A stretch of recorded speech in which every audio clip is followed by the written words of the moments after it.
Madam, নম্রতা বৌদি গোটা বাড়িতে কোথাও নেই। ওনার ফোনটাও তো রুমের মধ্যেই ছিল।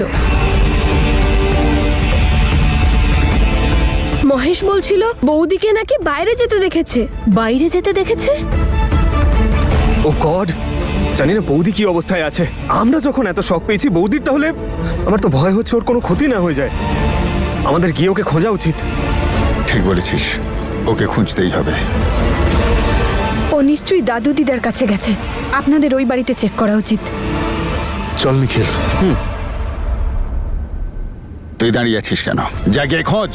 তোর স্ত্রীও, ওকে খুঁজে নিয়ে আয়। ওর যদি কিছু হয়ে যায় না, খুব বিপদে পড়বো। ওর আবার কি হবে? ওর আইএসপি ওর কোনো ক্ষতি হতে দেবে না।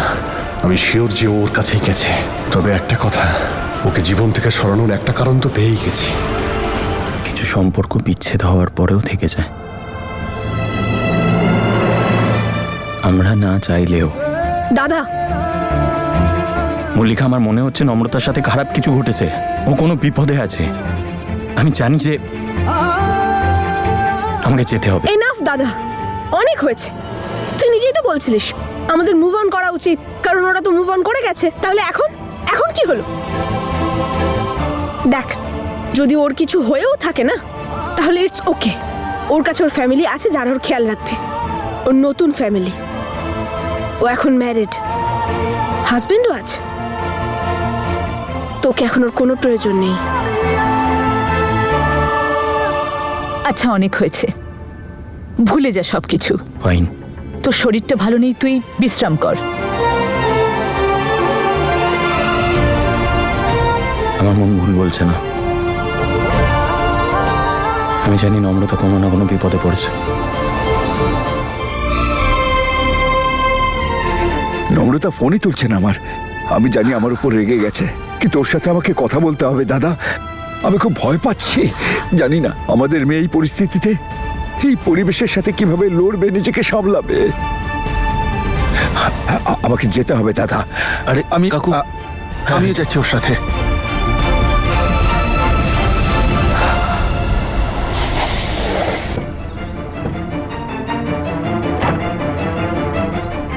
দাদু, বৌদি এখানে এসেছে?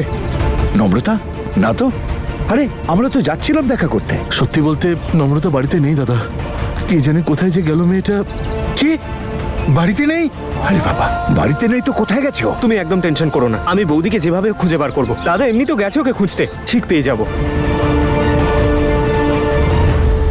ওর সাহস কি করে হলো এইভাবে বাড়ি থেকে বের হয়ে যাওয়ার? মনে হচ্ছে নিশ্চয়ই ও ঈশানের কাছেই গেছে। ওর কাঁধে শুয়ে হয়তো এতক্ষণ কাঁদছে। তবে যাই হোক, আমার কিছু যায় আসে না।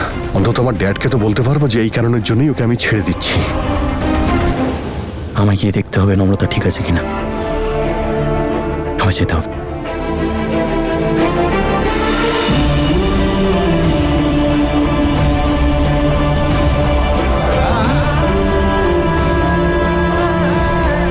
দাদা, দাদা শোন। দাদা, দাদা শোন না। দাদা, আমি বলছি মল্লিকা, কিছু না কিছু একটা হয়েছে। আমাকে একবার গিয়ে দেখতে দে। আমার কথাটা তো একটু। দাদা প্লিজ, দরজাটা খোল। দাদা, দাদা।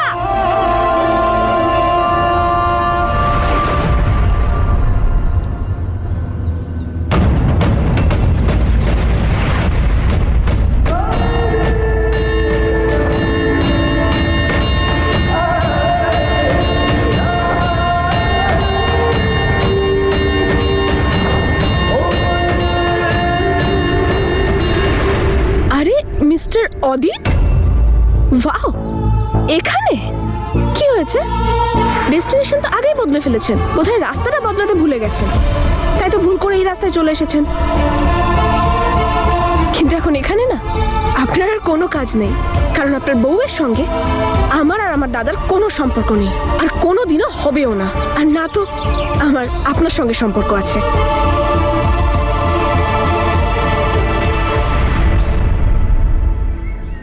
মানে নম্রতা এখানেও আসেনি? তাহলে গেল কোথায়? আমরা এত শক পেয়েছি, তাহলে ওর কি অবস্থা হচ্ছে এখন? ওর কোনো ক্ষতি না হয়ে যায়। নিখিল যা বলেছে তা যেন সত্যি না হয়, ও হঠাৎ করে কিছু না করে ফেলে।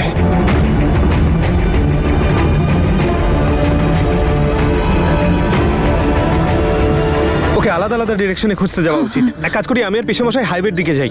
হ্যাঁ হ্যাঁ ঠিক আছে, আমি আর দাদা না বাজারের দিকটা দেখছি। হ্যাঁ, রেলওয়ে আর বাস স্টপে আমি যাচ্ছি, যদি ওখানে থাকে। হ্যাঁ, আমি আর দিদি গুরুদ্বারায় গিয়ে দেখি, হয়তো ওখানে সেবা করে মন হালকা করছে।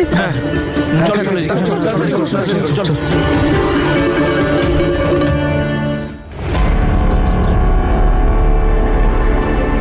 হ্যাঁ মামি বলো। তুমি জানো, তোমার মা তো মনে হচ্ছে সারা বাড়িতে আরশোলা মারা স্প্রে করে দিয়েছে। সত্যি বলছি, সবাই এদিকে ওদিকে ছটফট করতে করতে সারা বাড়ি ঘুরে বেড়াচ্ছে। হ্যাঁ, আর মাম্মার রাস্তা এবার পরিষ্কার হয়ে গেছে। মামি, নম্রতার ব্যাপারে এই কথাটা তো আমার বিশ্বাসই হচ্ছে না। ইউ নো হোয়াট, আমার না সব সময় নম্রতাকে অসহ্য লাগতো। সব সময় খুব হিংসা হতো এটা ভেবে যে মাম্মা ওকে বীর আঙ্কেল আর তনু মাসিকে দিয়ে দিয়েছিল। ছোটবেলা থেকে এটা নোটিস করেছে যে ওর কাছে সেই সব কিছু আছে যেটা আমার কাছে নেই। বীর আঙ্কেল আর তনু মাসি ওকে খুব ভালোবাসতো। ওপরওয়ালাকে দোষ দিতাম আমি যে আমার ভাগ্য ওর মতো কেন ভালো নয়। ওর ভাগ্য এত বেশি ভালো, কিন্তু এবার মনে হচ্ছে যে আমার ভাগ্য ওর চেয়ে অনেক ভালো।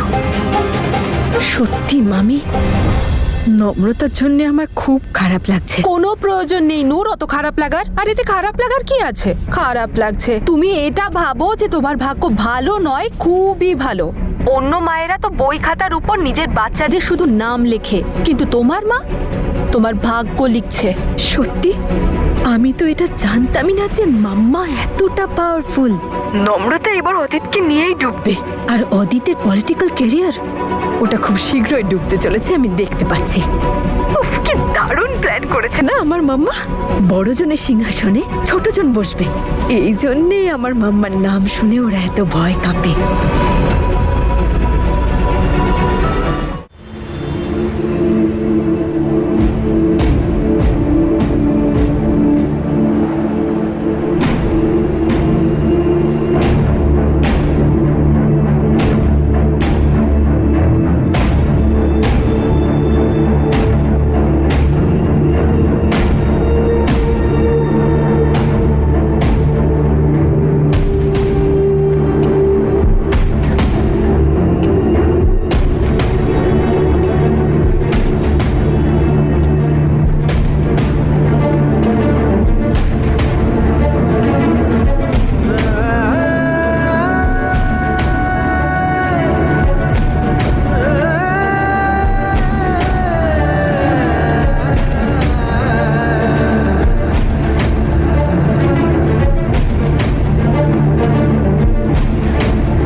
নম্রতার ছবি কাউকে দেখাবি না, কিন্তু যদি লোকে জানে যে আমাদের বাড়ির বউ পালিয়েছে, একেবারে ঢিঠি পড়ে যাবে, বুঝলি? মেয়েটাকে রক্ষা করো, খুঁজে দাও ওকে। নম্রতা,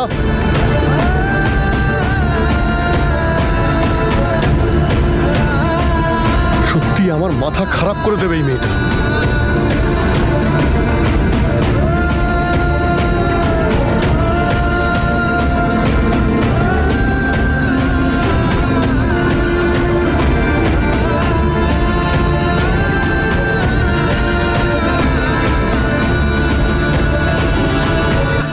হ্যাঁ, পেলি? না, ওকে পাইনি ড্যাড, ওকে আমি কোথাও খুঁজে পাচ্ছি না। জানি না আমার দিদি কোথায় আছে, কি অবস্থায় আছে। তুমি ওই ক্রিমিনালের মেয়েটার জন্য চিন্তা করছো? এই তো ভালোই হলো, দেরি হলেও জানতে তো পেরেছি, নয়তো ও কোন দিন আমাদের সব শেষ করে দিত আর আমরা জানতেও পারতাম না। আর এখন তোমার ও বোন কোথায় রইলো? হ্যাঁ, শুনলে না তুমি? কার রক্ত বইছে শরীরে? এবার চিন্তা করা ছাড়ো। ওর জন্য চিন্তা হবে না কেন? এত বছর ধরে ওকে আমার দিদি বলে জেনেছি, আমার চিন্তা তো হবেই। চিন্তা করা উচিত নাকি আনন্দ করা উচিত?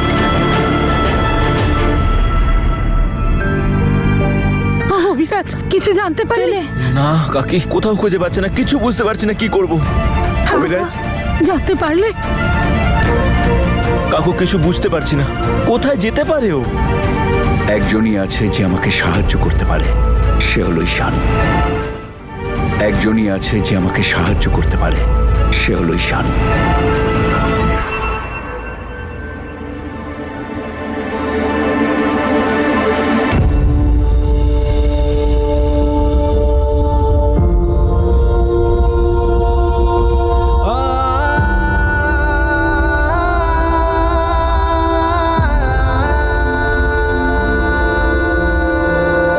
Love you.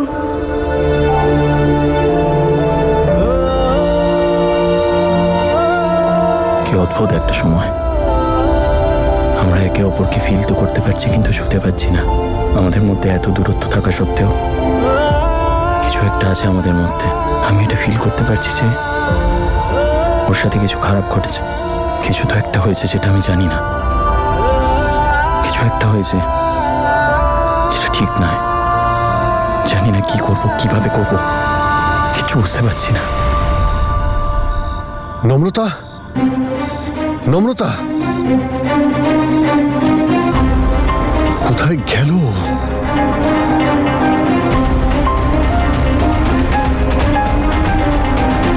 লাইফে এত টেনশন আমার কোনোদিনও হয়নি। আমার মাথা যেন ফেটে যাচ্ছে। একবার যদি এই নম্রতাকে পাই না, তাহলে ওর আমি মজা দেখাবো।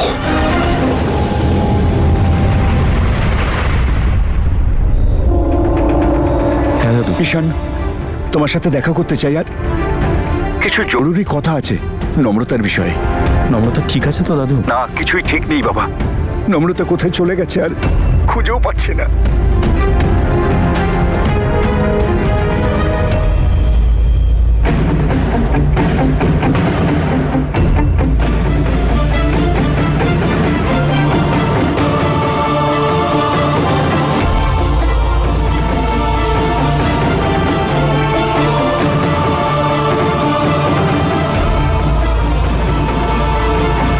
হ্যালো, তুমি চিন্তা করো না, ও যেখানেই থাক আমি ওকে খুঁজে বার করবোই। নম্রতার কিচ্ছু হবে না। আরেকটা কথা বাবা, যা তোমার অবশ্যই জানা উচিত বাবা, ও কেন চলে গেল। জেসমিন ওর জীবনের সত্যিটা জানিয়ে দিয়েছে যে নম্রতা তনু আর বীরের সন্তান নয়, একজন ক্রিমিনালের সন্তান। এটা শুনেই ও বাড়ি ছেড়ে চলে গেছে। আমি খুব ভয় পাচ্ছি যে ও না নিজের কোনো ক্ষতি করে বসে।